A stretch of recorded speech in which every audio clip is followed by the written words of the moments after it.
दोस्तों, जो नेता पानी पी पीकर बीजेपी को कोसते थे, रात दिन आज वही बीजेपी में शामिल होने जा रहे हैं। टीएमसी में बड़ी फूट। सयानी घोष, यूसुफ पठान के नाम शामिल हैं। पार्टी में भगदड़ मची हुई है, एक के बाद एक चेहरे सामने आ रहे हैं और इस बगावत की लिस्ट में एक हैरान करने वाला नाम है सयानी घोष का। ममता बनर्जी के 19 बागियों की एक चिट्ठी अब सामने आ गई है। और ममता की बेहद करीबी रही सयानी घोष ने भी आखिरकार बंगाल में टीएमसी की करारी हार के बाद ममता का साथ छोड़ दिया। हम बात कर रहे हैं बंगाल की। बंगाल में टीएमसी की, टीएमसी में जबरदस्त टूट पड़ी है। तो टीएमसी की फायर ब्रांड नेता थे, अब वो टूट कर बीजेपी में जा रहे हैं, जिनका आपको नाम पता है, सयानी घोष हैं। अब तो बात यहाँ तक आ रही है कि कल्याण बनर्जी भी पार्टी छोड़ सकते हैं। सोचिए, संसद के अंदर यही वो नेता थे, आए दिन किस तरह से पानी पी पी कर बीजेपी को कोसते थे कि किस तरह से लोकतंत्र बर्बाद कर दिया, लोकतंत्र खत्म कर दिया, लोकतंत्र हनन कर दिया।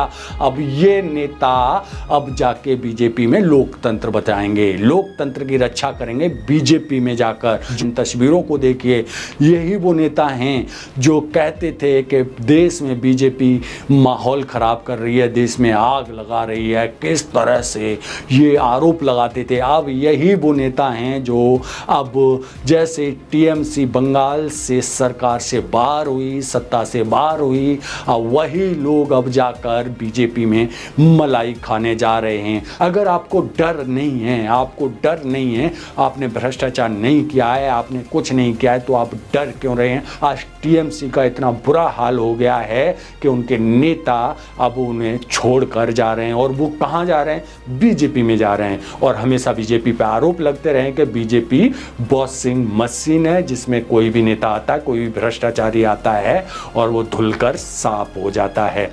यही लोग लगाते थे आरोप जो आज बीजेपी में जा रहे हैं। चाहे फिर इससे पहले आपको मालूम है कि जो आम आदमी पार्टी के जो नेता से सांसद, वो अचानक बीजेपी में चले गए रातों रात, और उसके बाद वो धुल के साफ हो गए।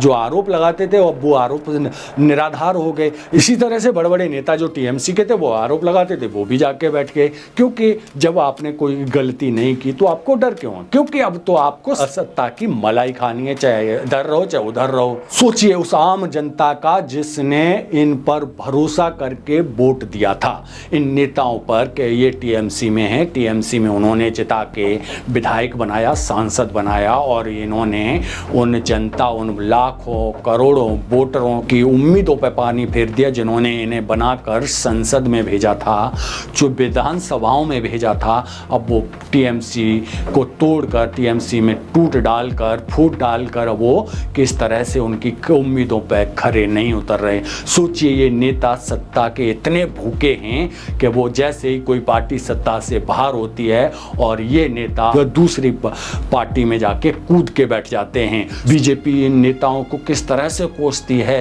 कि देखिए ये किस तरह के नेता हैं, ये भ्रष्टाचारी हैं, ये इन पर चरित्र हनन का आरोप लगाती है। लेकिन जैसे ये बीजेपी में आ जाते हैं, इनका चरित्र साफ हो जाता है, पाक साफ हो जाता है। इन सभी चीज़ों को लेके आप क्या सोचते हैं कि नेताओं का कोई चरित्र बचा है कि वो बस सत्ता के साथ चिपके रहना चाहते हैं? एक बार जब किसी ने पूछा था अटल बिहारी वाजपेयी जी से कि राजनीति का चरित्र कैसा है, तो उन्होंने बोला था कि राजनीति का चरित्र सभी पार्टियों का एक जैसा होता है, उसमें थोड़ा बहुत अंतर हो सकता है, लेकिन बाकी सभी राजनीतिक पार्टी या राजनीतिक नेताओं का चरित्र एक जैसा होता है। तो देखिए, अब जैसे ही कोई पार्टी सत्ता से बाहर हुई, जो उसके सभी नेता जाके बीजेपी में वोट गए, जो सत्ताधारी पार्टी में पहुंच गए।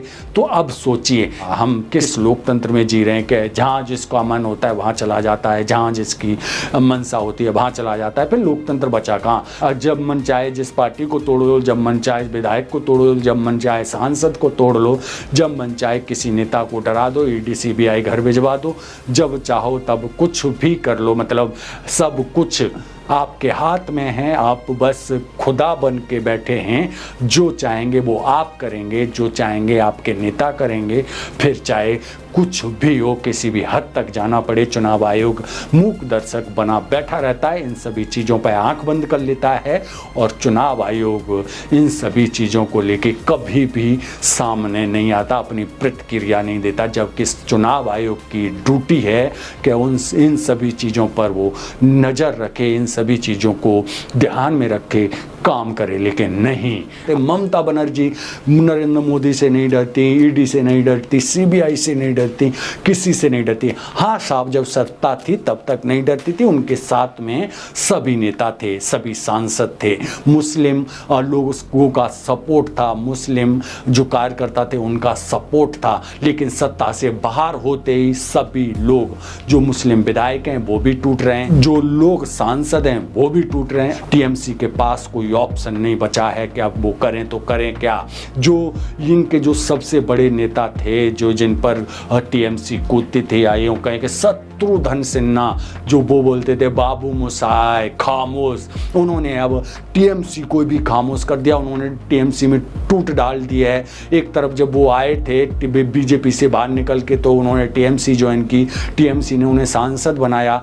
लेकिन जैसे ही सत्ता से बाहर हुई ममता बनर्जी, और उन्होंने एक दुम में ही पाला बदल लिया। आप इन सब चीज़ों को देखिए, आप अपनी राय कमेंट बॉक्स में भी जरूर रखिए। बाकी की खबरों के लिए बने रहिए एचएनपी न्यूज के साथ। मैं डीएस गौतम, धन्यवाद।